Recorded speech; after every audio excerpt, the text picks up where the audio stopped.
Hi, everyone. This is acyuta-bhava from Nightlight Astrology. It is Thursday, January 23rd, and today I'm taking a question from a viewer.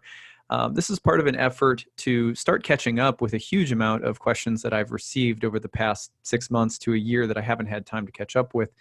And what I'm doing is I'm trying to pick out ones that have occurred on a cycle, meaning they get asked here or there, and it seems like they might make a good short Q&A episode. So at any rate, here's the question that came in. This came in a couple of months ago.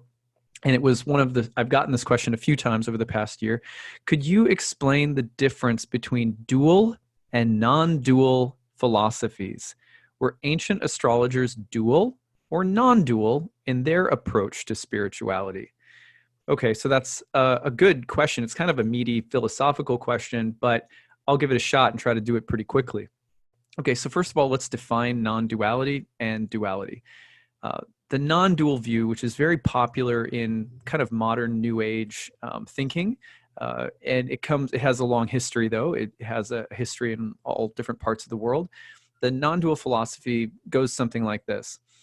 All seeming distinctions, for example, the difference between me and you, the difference between the tree and the river, the difference between the sun and the moon, all of the different seeming distinctions among things are actually a kind of illusion. And there is an underlying unity that everything is a part of. I'm greatly simplifying this.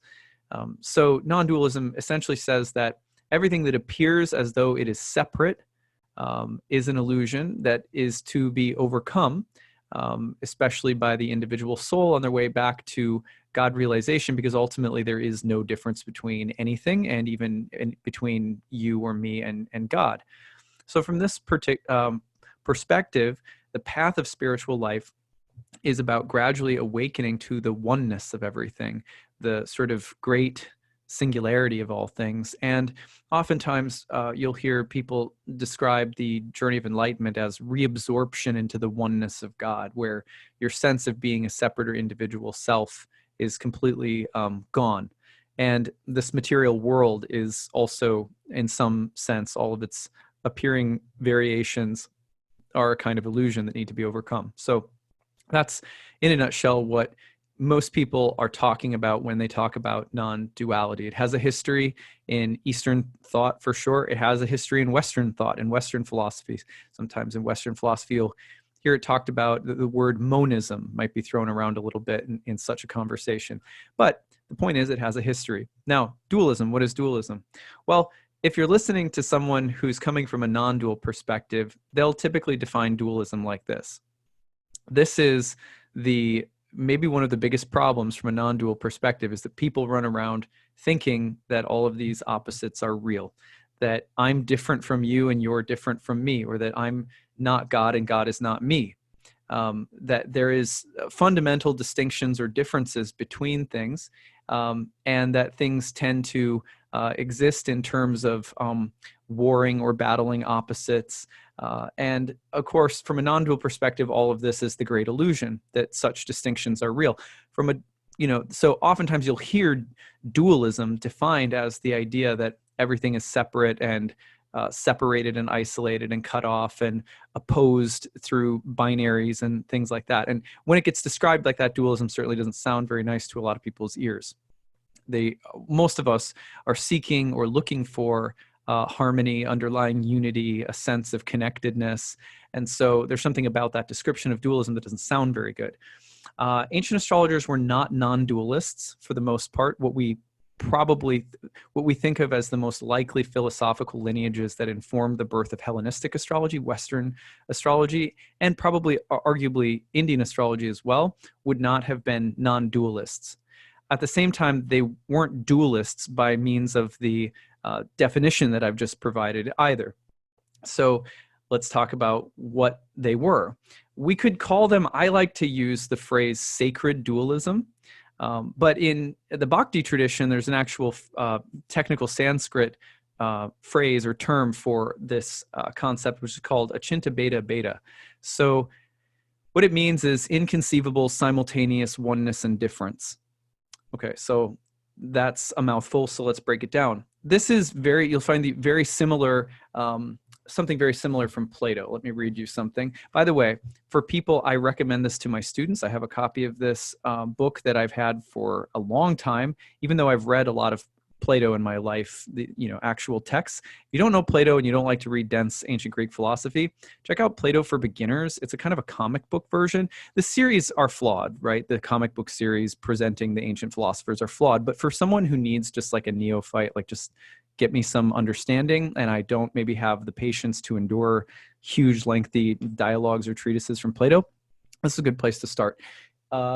Anyway, I was going to say I have a good one. If you want to read the Plato stuff, I have a great anthology that I like and I could recommend as well. Maybe I'll put it in the comments section. Anyway, here's Plato, his allegory of the cave.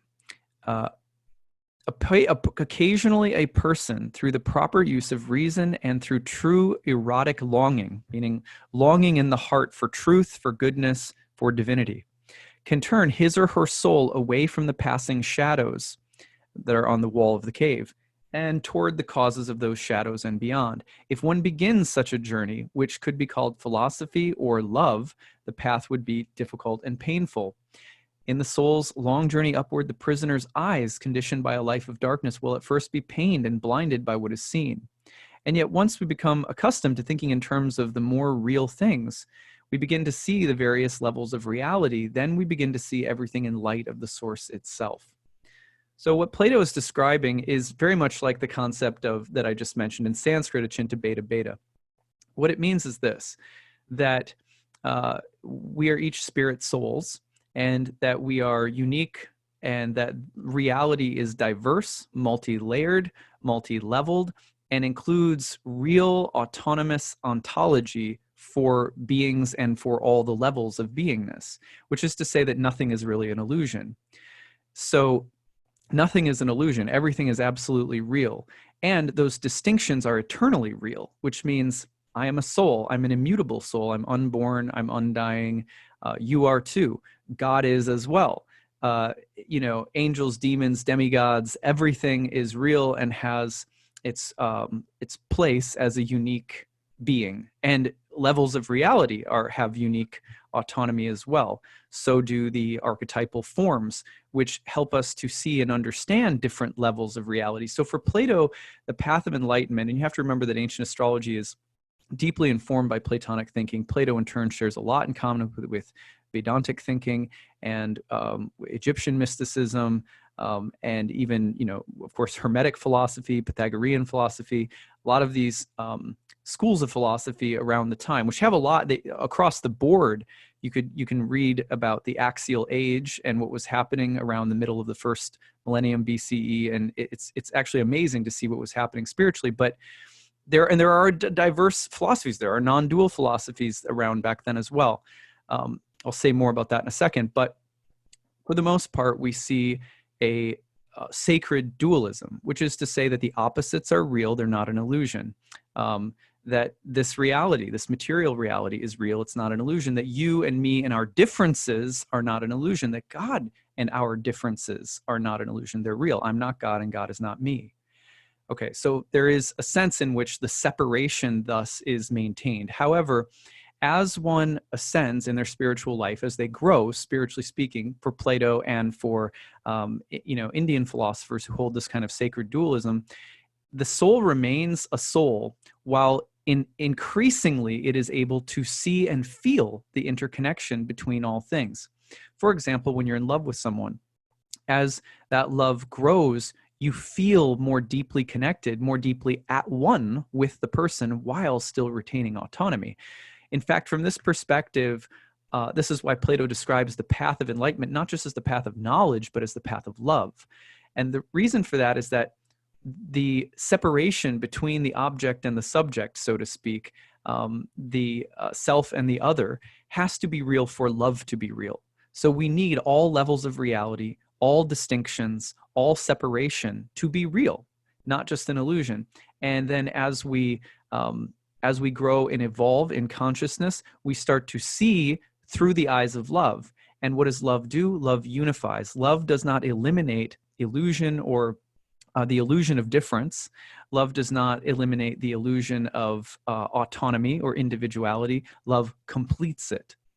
So when love completes the connection between the creator and the created, or you and me, or a child and a mother, that what we're saying is that the inherent differences come together as though they are one while being different in an inconceivable fashion. And that's the beauty and mystery and paradox of love.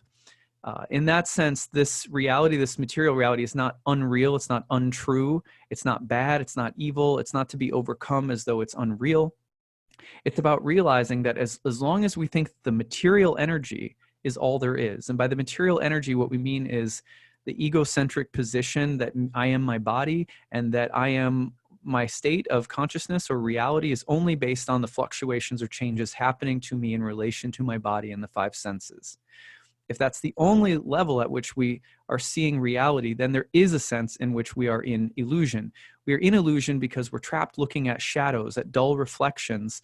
And for whether it's Plato or the yogis, early astrologers believed that the study of astrology was a part of coming to understand God, coming to understand higher levels and workings of reality. The study of karma is a part of that. The study of the forms of the thoughts in the mind of God, the archetypes that informed the planets. That is a study that is taking us into a more multivalent understanding of reality. But it's not just based on some kind of intellectual stuff, it's based on love. And again, it goes back to the idea that the separations between things are necessary part of how love is created. And that's why there also has to be a sense in which you could participate in a very limited scope of reality, believing it's all there is, and that is called Maya or illusion. That's the shadows passing on the wall of the cave. When you start studying astrology seriously, not just fixating on what's going to happen to you in the future, but start studying it as a spiritual, philosophical change of heart, and it changes your heart and it changes your mind. Then when you have that, when you have that connection to astrology, it is something that is teaching you about opposites through the planetary opposites, through the sign opposites, through the house opposites, through all different kinds of archetypal tensions that are built in and in some ways construct the variegatedness of reality. And as you see that, you also start to see its interconnection. It becomes like a beautiful tapestry. It's all interconnected, although the architecture of every specific thing is unique. When you come into this understanding of reality, you see that it's intelligent, it's all held together by love, and it has a source. And that source is also considered personal. It's something that the whole journey of learning about reality is also to learn about one's source. Plato says that, Indian astrologers say that, Hermeticists say that, Pythagoreans say that. And when we come to know more about the divine architect, we see the divine architect in everything, in everyone. We start to move into deeper union or yoga, the word religion, religio, to reconnect. We reconnect from out of a limited scope of understanding of ourselves in reality to a bigger one. Connected to our source on that level, we find happiness. And it's said by both traditions in East and the West that could also translate into, at some point along this journey of not being born again in a material form, that there are other forms available that don't keep recycling in the material energy, which tends to pull us in the direction of a very limited frame of reference that is confining in some ways, which is why for Plato, the prisoners are in the cave. So it's really about expanding our mind into seeing the interconnection within the variegatedness of reality. That's a sacred dual perspective. It is non-dual in the sense that you will come to see an element of oneness in everything, but there will always be a sense of difference at the same time. The analogy that I've used many times before that is used in the scripture, the yogic scriptures, is that of a spark emanating from a fire. This material universe, all the different levels of reality, all of the variegatedness of reality are like sparks flying out of a fire. They are in essence the same as the fire, but they are also unique. They are not the same as the fire at the same time, or the rays of sun compared to their source. So the ray of sun is same in essence as the sun, but it's separate, it's different, and it's dependent upon its source. So the sun is not dependent upon the ray. There's a sense, though, in which they can't be separated. right? So it's inconceivable, simultaneous oneness and difference. And that is closer to what ancient astrologers believed. Although I will say that, last comment, there have been, many astrologers from many different walks of life, who are not just, sort of Vedic or Platonic, who have practiced astrology. Buddhists practice astrology. They have a slightly different view of things. We have Christians, Jews, we have, Muslims, we have so many people from all over the world. What to speak of different forms of astrology that are not, indigenous to the sort of, Mesopotamian, Indian, African, Greek part of the world.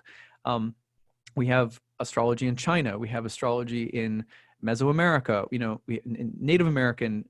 So there's so many different ways in which cosmology, the stars, the heavens, have played this vital role in the development of spiritual consciousness in different ways in different parts of the world.